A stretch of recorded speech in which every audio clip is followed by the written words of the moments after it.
And we begin this afternoon with breaking news, a sudden plea deal in the high-profile murder of Detroit neurosurgeon Dr. Devon Hoover. Desmond Burks agreeing to a plea deal just as jury selection was getting underway. A first-degree murder charge against Burks dismissed. He's instead pleading guilty to second-degree murder, as well as several weapons charges, larceny, and using a computer to commit a crime. Investigators say Burks shot and killed Hoover at his Boston Edison home in April of 2023.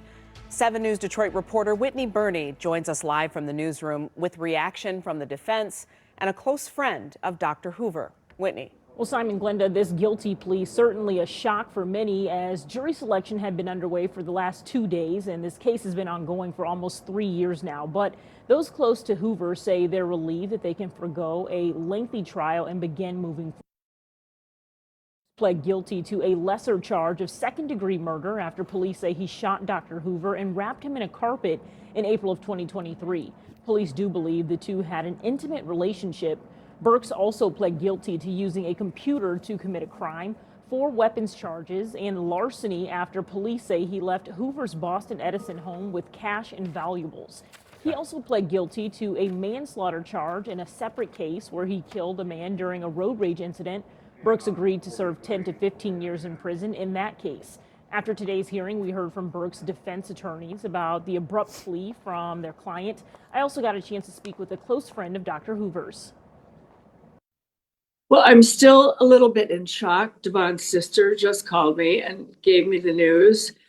I'm relieved that it's over. It's been very anxiety producing to think about going to testify and all of that. And I'm relieved that his murderer will be locked away for the rest of his life.